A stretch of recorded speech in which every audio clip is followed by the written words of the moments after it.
have been severely misinformed about Nintendo Switch 2. I've seen countless videos talking about this console with supreme outrage, but they're getting mad at points that are straight up false. So I've decided to go over the good, the bad, the right, and the wrong, because if you are thinking about getting a Switch 2, it's best to be confident in the information you know rather than be misinformed, and that all starts with game cards. Here's your Switch 1 game card. All the info about the game is stored on the cartridge itself. Here's a Switch 2 game cartridge, specifically the Mario Kart one. This also has all the info about the game stored on it. What people are getting confused about is this, a game key card. Essentially, this is a digital game that acts like a physical game. You pop this sucker into your system, it downloads the game, and you can play the game just as you would on any other console. Some people are saying that this shouldn't be a thing because it means you don't own your game. But the point is to make it so that games that couldn't fit on a standard Switch 2 cartridge can still have a physical version and not just be a game code in a physical box. By the way, that is something that people have been complaining about for a long time now. You know how the Switch 1 had cloud versions of games? These were infuriating simply because you needed to be online in order to play your game, since it was never running directly on the console. This game key card is to allow third-party companies to avoid this cloud version, allowing the user to play their game without having to be stuck online. And it's funny how I'm always mentioning online when it comes to these games in particular, because some people have taken that notion and applied it to the console as a whole. No, the Nintendo Switch 2 will not be an always online console. You do not need to access the internet in order to use it. The console will always try to connect to the internet when it's able to, but it's not required to be connected at all times. The fact that this has to be mentioned is frankly absurd because it's a handheld console. Imagine if your phone bricked itself if it didn't have access to the internet. This is what people think is going to happen if the Switch 2 isn't connected to Wi-Fi. That would make the whole point of the console useless. Why would they even do that? I know Nintendo has made some terrible decisions and done some truly awful things, but the one thing they always do get right is making user-friendly games and consoles that serve their function in the way that's advertised. There is zero information that states that this would even be a thing. However, something that is super disappointing is the end-user license agreement that has come out recently, and it has stated a lot of anti-consumer things. Probably the biggest and most important thing on that agreement talks about the modification on the console and how you'll be killed on the spot for doing so.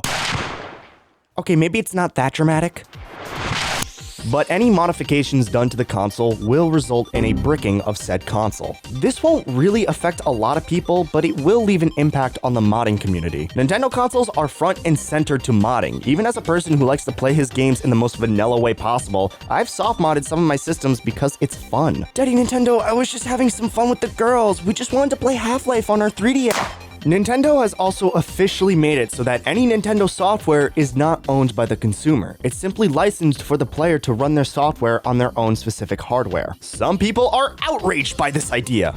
But kind reminder, this is the case for every single thing you own! And yeah, I think it's super hypocritical. Now, I'm not defending this. I think people should be allowed to do whatever they want with the items that they purchase with their hard-earned cash. What I am upset about is how it's a problem now when this has been going on for a while. Why is it that when Nintendo does it, it's now an issue when all these other companies did it way in advance? It's like people are foaming at the mouth for the console to fail. They hear one negative thing, and it's a national headline! But there are still some misconceptions about this. Many people think that this only matters towards the online service, but that is not the case. There is a terms of service for Nintendo account services that mimics the wording of the Switch 2 TOS, but sadly, Switch 2 software is included with this idea that the content is not yours to own, it's only licensed to you.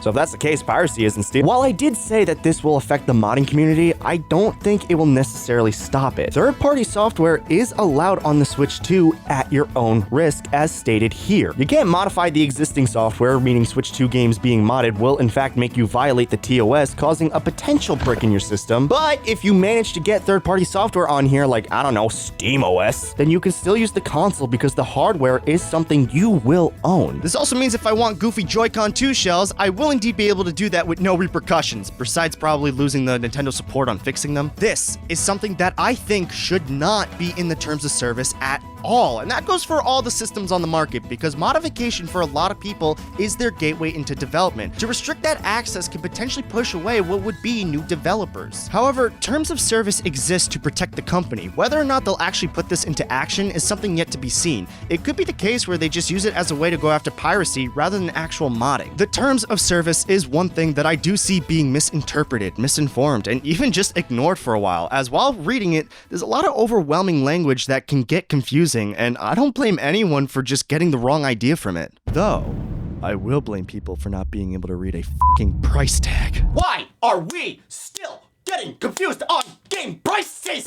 Ow, my hand hurts. I swear, the more I am on Instagram Reels or YouTube Shorts, the more people I see trying to claim that Mario Kart World is $90. I mentioned this in my previous video about the damn console. It's old news. Anyone still believing this? I'm sorry. You're coming across as more incompetent than a grandma trying to install Linux. This idea that games are going to cost $90 came from someone finding the price of Mario Kart World and spreading it online. The only problem is that there was a fucking euro next to the price. And in case it needs to be told to you, euros do not equal dollars. This then became, oh, only the physical version will be $90, making physical copies more expensive. And while for a moment that could be believable, we now have access to prices on Best Buy and Target and Walmart and fucking Google. This is not hard to figure out. These are the same people who will say don't believe everything you read on the internet just to believe everything they read on the internet. Don't even get me started on Switch 2 editions of games, because if you think people got mad at Mario Kart being $90, oh boy, you're in for a nice little treat. People have been stating that Breath of the Wild on Switch 2 is going to cost $90, and technically, this can be true.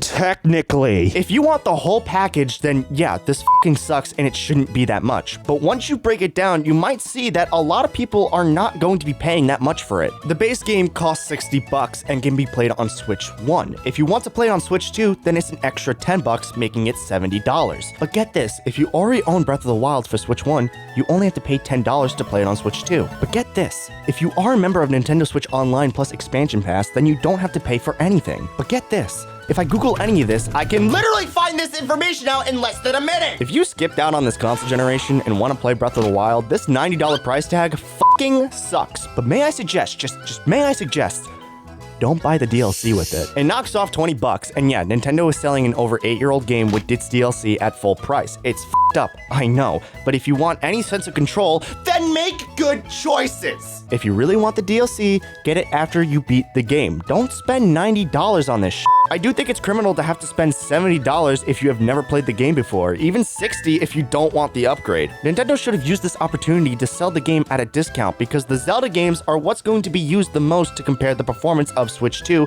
to Switch 1. And yes, as I say that, it dawns on me why they kept the prices the same, those greedy bastards. Dom, why are you so angry? It's just a multi-billion-dollar corporation. You don't need to defend them. Trust me, I'm not defending Nintendo. I think everything about the Switch 2's reveal and upcoming launch has been a disaster, and I don't blame people for not wanting to get this thing. But when people are making claims and criticizing based on false information, it only does harm. Not to the company though, but to other people. Because now this idea lives in their head, and it's an idea that is simply false and doesn't exist. Sadly, the point people are trying to make doesn't even come off when you look at the facts. People are saying this console is going to be useless, worthless, bad even, and like, I don't personally see that because I haven't been tricked by rage bait, and that's been spreading all over the internet. Everything about the Switch 2, when it's been in people's hands, has been nothing but positive. The benchmarks people have been pulling from it are impressive for a handheld. Red Dead Redemption 2 is coming to the device, which makes my stupid GTA short not look stupid anymore, Dad! In talking about the things that are not true to the device, you are effectively misleading a person, creating a misinformed decision on whether or not the person buys the console or not. If a person thought of potentially getting a Switch 2 but then decided not to based on one of these very videos, you've effectively given someone a false sense of insecurity about a potential device they may have wanted. You might say, well, Tom, the person should have done more research instead of listening to a random person on the internet,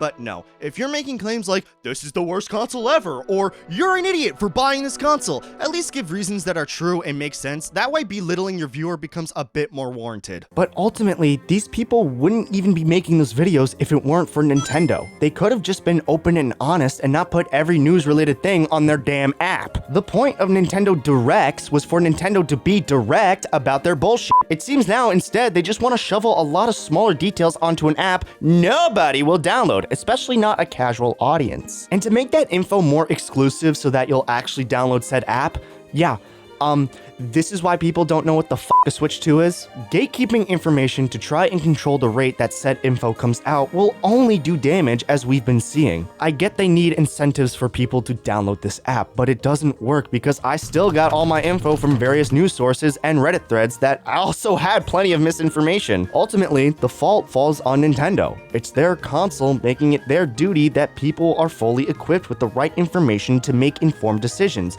But even then, they know people aren't happy. In a commercial for Mario Kart World, there is a big empty space at the end. It looks awkward, and I'm sure you can tell that the price of the game was supposed to be there, but was removed after people got upset over it. And when you do that sort of thing, it gives more power to the people to kind of fuck up. We are in an age where anyone and everybody can pick up a phone and reach billions of other social media goers to talk about whatever they want. It doesn't matter if you're right. If it's shocking and damning enough, people will latch onto it before seeing if it's true, all because it's entertaining. I grew up on the internet, and it's never been more angry than it is right now. People are constantly feeding on negativity to the point where I don't see love in a lot of the communities. It's honestly depressing.